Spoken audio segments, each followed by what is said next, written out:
بسم الله والصلاة والسلام على رسول الله. السلام عليكم ورحمة الله وبركاته. النهاردة إن شاء الله هنصور لحضراتكم فيديو جديد، وهو طريقة تركيب عتبة رقبة جمل لباب شقة.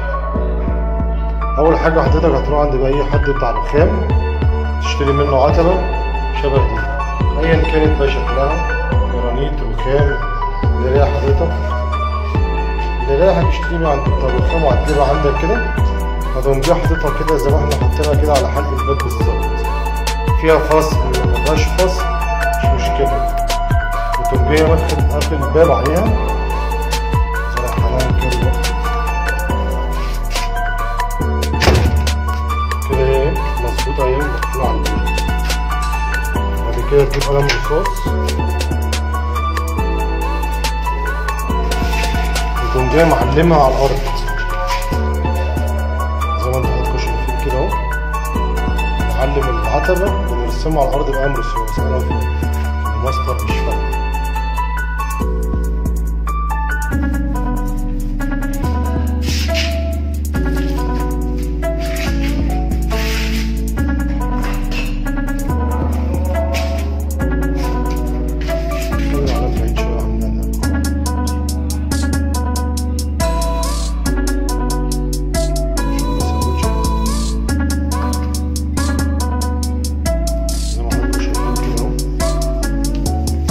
نرسم العتبة على الأرض عشان هنعمل الأسمنت اللي حضراتكم شايفينه قدامكم ده، وهنفرده على العليان.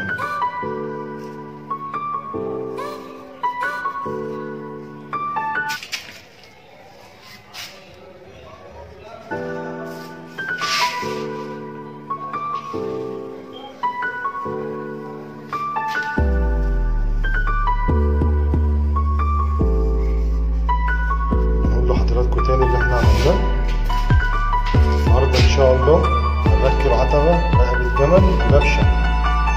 حضرتك بتروح تشتري العتبة بتاع الرخام، اي بتاع الرخام بتجيبها ايا كان شكلها، بتحط العتبة على الوضع اللي انت شايفه ده كده، وبتقفل الباب عليها كده. ده اللي هتفضل تركب عليه ان شاء الله. تقوم جايبها ايام فلوماستر وترسمها من بره كده زي ما انت شايف.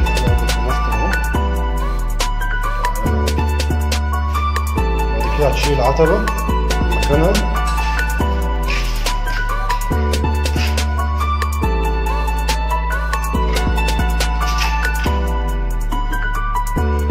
حضراتكم. شيلنا احنا العتبة كده، رسمة العتبة هي موجودة على الأرض بقى في المسطرة.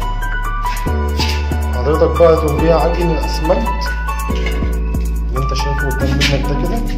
بتكون محضر أسمنت عليه رملة صفرا، بس أسمنت أشد شوية على قد التركيب اللي انت هتركب بيه، على قد العتبة يعني.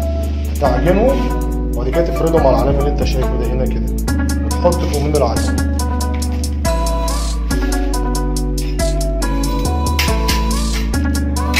يلا بينا. هندخل الاسمنت اهو دلوقتي كده. المعلم اهو بيفتح الاسمنت كده عشان نحط المية. حضرتك انت بعد ما احنا جبنا رمله اسمنت يعني زودناها شويه عشان العتبه بتاعتنا دي بترفع عن الارض كده شويه، عشان الباب زي ما حضراتكم شايفين كده مرفوع عن الارض. حطينا الميه اهي كده جوه الاسمنت.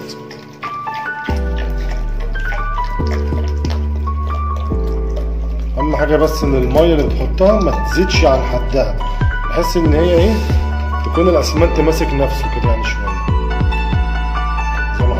اهو كده احنا حطينا الميه جوه الاسمنت ونعجنها ونرجع لحضراتكم.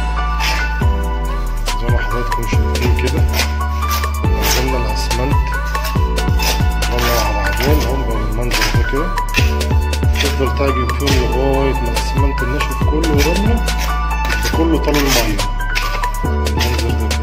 طبعا احنا هنا حاطين رمله عشان العتبه بس هنعلوها شويه 2 سم عشان الباب عالي. لكن لو الباب مش عالي، العتبة مثلا مش كبيرة، حضرتك بتحط اسمنت بس صافي لوحده، مفيش مشاكل. عشان الرملة معايا اسمنت صافي مفيش مشاكل. انا حضرتك شايفين كده الاسمنت والرملة مع جزء واحد مع بعضهم. لازم ناخد بالنا على العجينة دي ونفردها ايه على علامة كده، تفرد العلم بتاعك.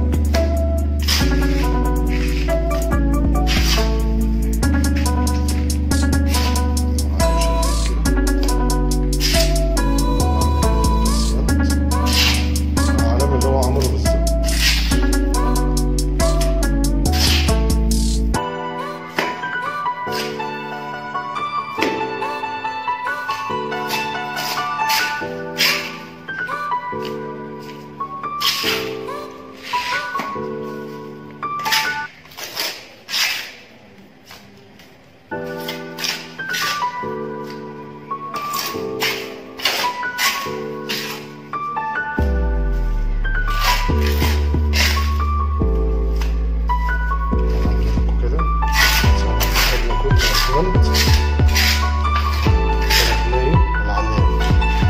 دلوقتي بقى نجيب العتبة اهي، ناخد العتبة دي كده ونحطها جوه الاسمنت بالراحة، يعني متتكاش عليها قوي بحيث ما تريحش معاك بسرعة. هتقوم جاي متك عليها بس بحيث ايه تلزق في الاسمنت. وبعد ما تلزق في الاسمنت تقوم جاي حضرتك تقفل على الباب وتبدأ تساوي بحيث ان هي ما تنورش. انا هحط باتشون دلوقتي كده.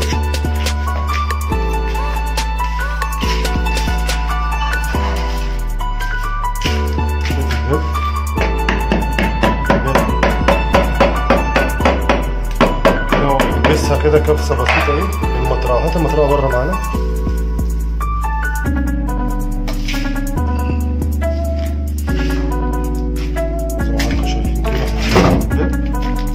بص عندكم كده شايفين الجنب ده؟ هو ده المفروض ان العتبه ما تنورش عليه. كده يبقى احنا قفلنا العتبه على الباب بالظبط. شايفين كده هو بيكبس العتبه على الاسمنت. ممكن بالمطرقه بايديك مش فارقه.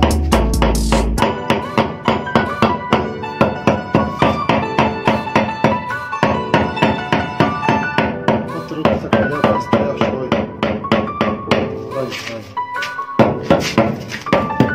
حضرتك احنا بنريح العتبة لغاية ما نحس ان هي مش منورة بس على الباب.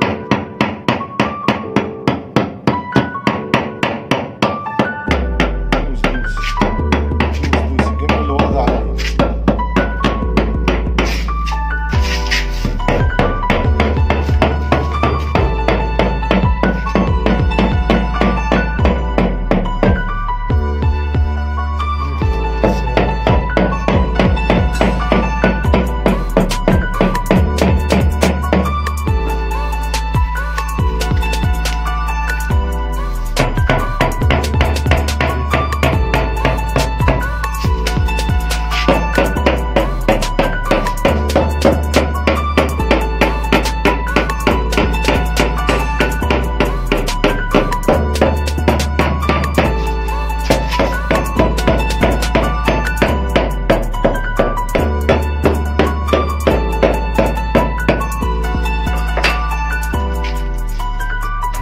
بعد كده حضرتك تفتح الباب وتقفله تاني.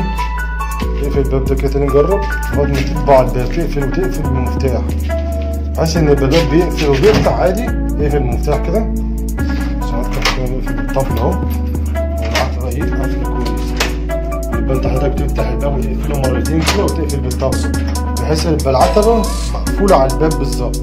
تبدأ بقى تحشي الاسمنت وتسويه كده. دلوقتي احنا بص زي ما انتم شايفين كده الحته اللي هي الفراغ دي بنعملها دي هنقفلوها اسمنت. وبعد ما نقفلوها خالص نبداوا ايه نسويها ونشطبوها. زي ما انتم شايفين كده اهو. عملنا شويه اسمنت تاني نكبس بيهم الوش بحيث يبقى الاسمنت واصل لغايه اخر الرخام. تكبس كده حضرتك يبقى جاي من تحت العتبه مكبوسه اسمنت والنار.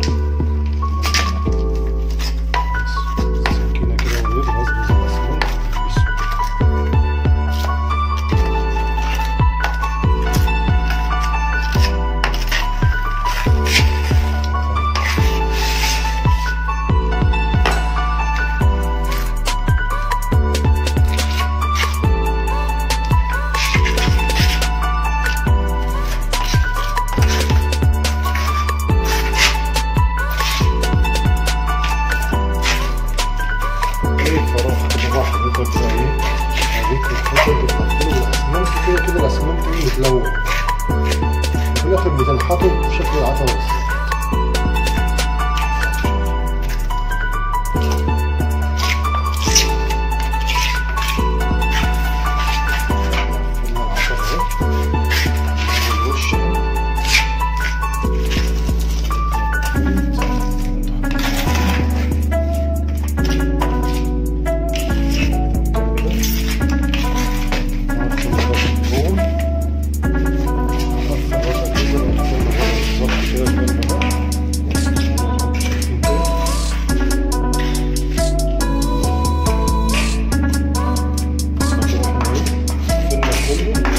على الجناب بتاعت الباب من فوق برضه هنحط شوية اسمنت فيه.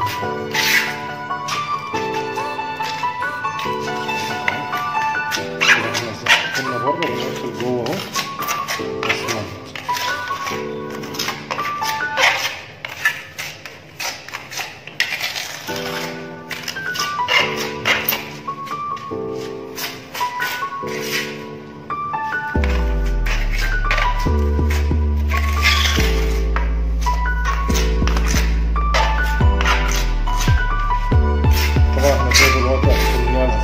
بنسيب بقى العتبة كده مثلا ايه 5 دقايق 10 دقايق حسب الاسمنت يشد شوية بس، بحيث تعرف ايه تسويه تنحته، يعني ترسمه على نفس العتبة بالظبط.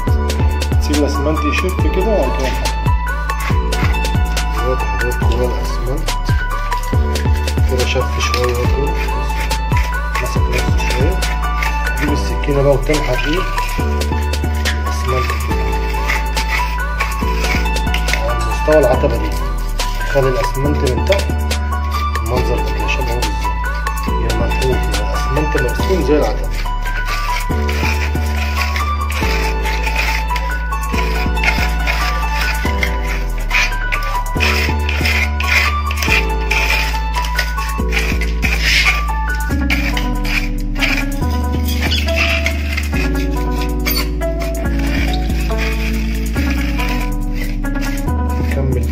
ايه بقيت تحت الاسمنت ده جبته تاني.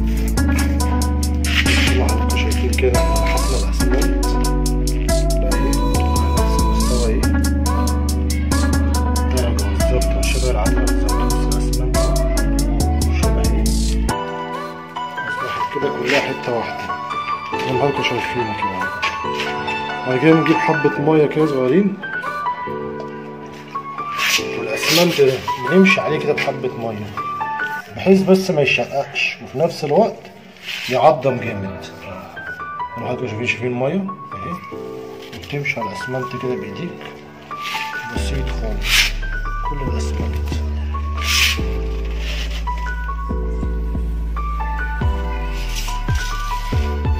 بتمشي عليه بحبة مية كده بتمسه بحيث ان هو يحجر وفي نفس الوقت ايه هي مرسوم بالظبط وما يشققش.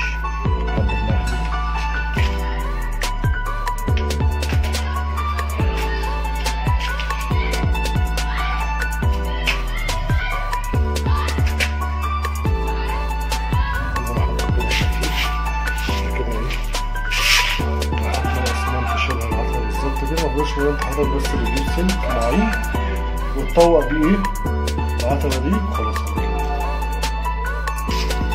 حضرتك كده تجيب حتة سلك انت وتطوق بقى العتبة دي عشان تشيل منها التجوير والاسمنت الزيادة اللي عليها. مسحة كده ايه السلك على الوش، شيل عليه ده عندك بتاع القطعية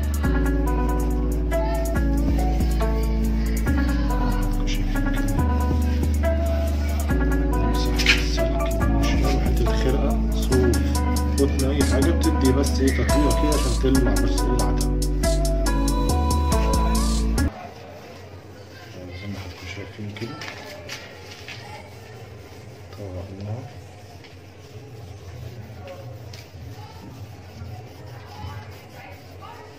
بس حتة السلك لما بتعكر تلمع العتبة دي.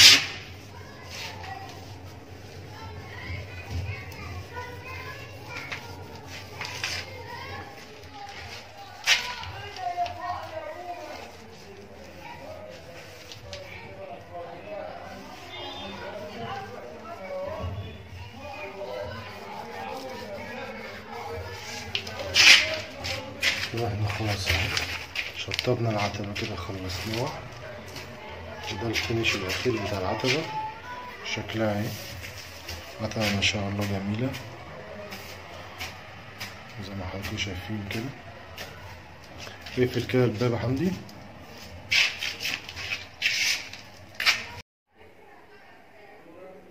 دي العتبة اهي بعد ما خلصت خالص، واقفلها على الباب اهي زي ما حضراتكم شايفين اهو، مفيش أي حاجة. في نهاية الفيديو نشكركم على حسن المتابعة، ونرجو منكم الاشتراك والإعجاب بالقناة لكي نستمر في نشر كل جديد فضلا وليس أمرا، ولكم جزيل الشكر والتقدير. السلام عليكم ورحمة الله وبركاته.